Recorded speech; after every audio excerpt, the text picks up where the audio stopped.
Shalom Ubracha, mes chers amis.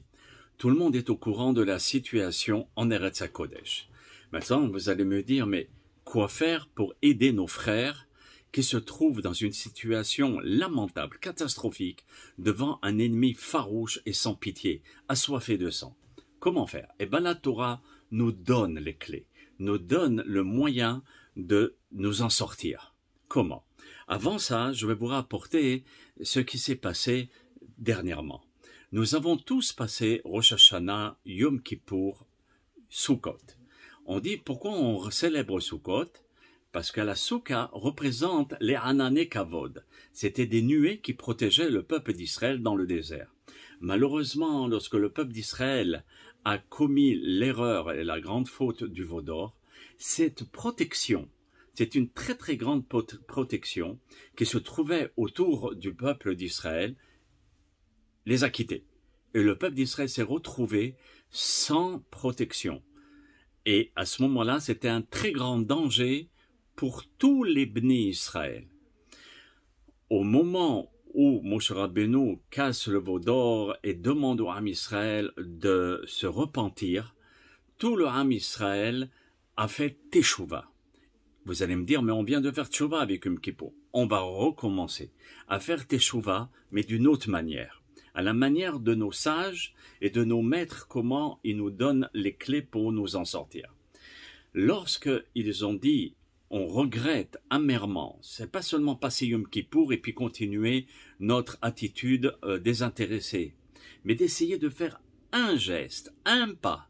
Lorsque les Bnei Israël ont fait un pas en disant, on ne fait plus Avodah Zara, on ne fait plus l'idolâtrie, et ils ont fait Teshuvah, à ce moment-là, à 4 jours après, les Hanane Kavod sont revenus. Non seulement qu'Akadosh Baruch Hu a dit, ce jour-là, ce sera le jour du grand pardon, de Yom Kippour, et je pardonnerai de génération en génération les enfants d'Israël. Mais en plus, les Hanane Kavod sont revenus, la protection est revenue pour protéger le Ham Israël. Pareil pour nous, mes chers amis.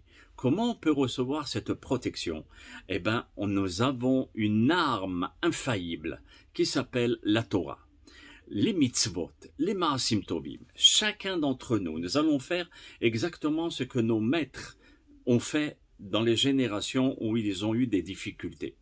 De faire une mitzvah selon notre niveau.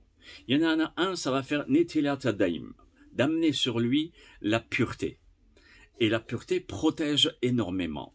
Une fois à droite, une fois à gauche, 3 fois, chaque matin. Un autre, de mettre de la tzedaka chaque matin. Un autre, d'allumer une bougie pour qu'Akadosh Baruch Hu, par le mérite des tzadikim, toutes les ilulot qu'on envoie, ou bien pour Rabbi Meir Ba'alanes, et de dire par le mérite du tzadik, protège le Ham Israël. Et chacun d'entre nous, tous, moi y compris, nous allons nous engager à une mitzvah que l'on peut faire pour toute notre vie. Donc il faut bien réfléchir avant de nous engager, mais de deux, de prendre une mitzvah qui va être de notre niveau. Il y en a un, ça va carrément être un iota, et un autre, ça va être terminer le Talmud. Mais ce n'est pas rien devant les yeux d'Akadosh Baruch Hu et devant le tribunal céleste. On va secouer, on va remuer le tribunal céleste en notre faveur. Pour cela, il faut utiliser les armes que Dieu nous a données. Chacun d'entre nous, Be'ezrat Hashem, on va s'engager à une mitzvah. Vous vous rappelez, au moment de la guerre de Yom Kippour, le rabbi avait dit, les hommes, mettez les téphilines. Les téphilines, ça prend 1 minute et 15 secondes. Vous mettez les téphilines, celui de la tête. Si vous n'en avez pas, vous demandez à un centre Chabad, à une synagogue qui se trouve à côté de chez vous, et ils vont vous prêter une paire de téphilines. Et à ce moment, j'ai discuté avec beaucoup de responsables de Chabad, ils m'ont dit qu'ils viennent, on va se débrouiller pour leur prêter une paire de téphilines et même leur donner. Maintenant, faire Shema Israël, Adonai Eloheinu, Adonai Ehad, et les enlever. Si vous voulez faire plus, la malo, pourquoi pas. Mais déjà, rien que ça, c'est énorme aux yeux d'Akadosh Baruch Hu. C'est énorme parce que c'est un grand pas vis-à-vis des hommes qui ne mettent pas les téphilines. Un autre, ça va être le talit katan. Un autre, ça va être netilat adaim, comme je vous ai expliqué. Chacun selon notre niveau. À partir du moment où on fait un geste, on fait ce qu'on appelle l'effort, quel que soit l'effort. Voyez, c'est comme en méditation. Lorsqu'on commence la méditation, c'est ça l'importance, c'est de pratiquer.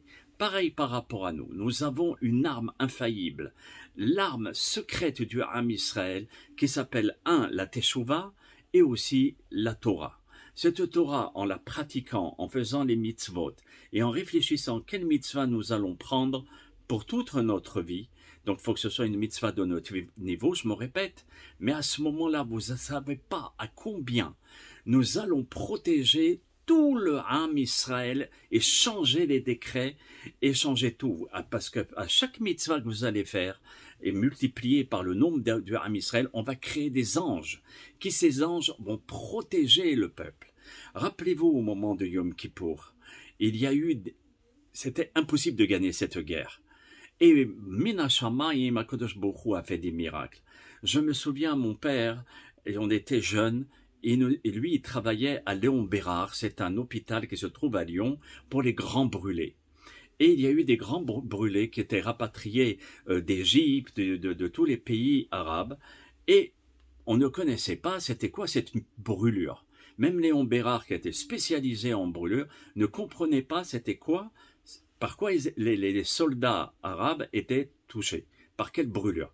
Et mon père, qui connaissait bien l'arabe, s'est adressé à plusieurs soldats qui étaient vraiment tout brûlés. Il leur dit, c'est quoi? Il dit, écoute-moi bien, on n'a pas combattu l'armée israélienne, loin de là. On a vu des êtres descendre des cieux avec une barbe très longue et cracher le feu sur nous. Et c'est comme ça qu'on s'est fait brûler. Mais imagine-toi, maintenant, comment je vais guérir, comment je vais me soigner. Écoutez-moi bien, mes chers amis. 20 ans après, je me trouve en Eretz Israël, près de la Yeshiva des Mekoubalim, avec le Rav Darzi et le Rav Kadouri. Ils étaient en train de donner un shiur, et puis il y a un des Rav qui était là-bas, et qui s'adresse au Rav Darzi et au Rav Kadouri, et qui leur dit, vous vous rappelez, au moment de la guerre de Yom Kippour, les anges que le Ham Israël a créés, eh ben, ces anges-là nous ont protégés. Est-ce qu'on peut le faire pour chaque chose? Et le Rav Kadouri dit, mais bien sûr. Et le Rav Darzi nous dit, il ne faut pas attendre la guerre pour le faire, parce qu'on a le potentiel et la force de protéger le Ham Israël. Alors regardez, 20 ans plus tard, moi je m'assois avec ces grands maîtres, et je me souviens, ça m'a fait tilt de ce que mon père m'avait dit 20 ans auparavant. C'est pour cela, mes chers amis, chaque mitzvah, une bracha, avant de manger, on n'a pas l'habitude, eh ben on essaye de le faire. On demande, c'est quoi la bracha? She'akol ni'a bidvaro. On demande au rabbin, on demande à notre ami, et on l'apprend. On l'apprend. Un autre, c'est quand on sort des toilettes, on fait la bracha pour la protection du Ham Israël. Je peux vous assurer que cette garantie qui a été donnée par nos maîtres d'Israël, par les sages d'Israël, par les hachamim, on va se blinder et on va retrouver les Hanan et Kavod, cette nuée qui va nous protéger et qui va nous sauver, et qui va sauver tout le Ham Israël par des miracles incroyables. Qu'Akadosh Baruch Hu fasse ces miracles par le mérite de toutes les mitzvot que nous allons tous ensemble faire, et de propager cette vidéo, non pas pour le luxe pas pour le nom, mais pour ce qu'elle contient. Vraiment pour ce qu'elle contient, de façon à encourager le Ham Israël à créer un ange, qui cet ange-là va se multiplier chaque jour, et multiplié par tout le Ham Israël. Vous ne pouvez pas vous imaginer la puissance colossale que nous allons créer. Et c'est là où on va vaincre l'ennemi. Et non seulement on va le vaincre, mais on va continuer à le vaincre, parce qu'on va continuer avec cette petite, mais qui est grande mitzvah aux yeux d'Akadosh Baruch Hu. Je vous remercie à tous et à toutes de m'avoir écouté et de faire propager cette vidéo Be'ezrat Hashem, afin que chacun puisse s'engager à faire une toute petite mitzvah. Mais cette petite mitzvah, elle est très très très grande aux yeux d'Akadosh Baruch Hu, quelle que soit la mitzvah. Qu'on entende des bonnes nouvelles, et on entendra des bonnes nouvelles. À très bientôt, mes chers amis. Kol Tov, shalom shalom.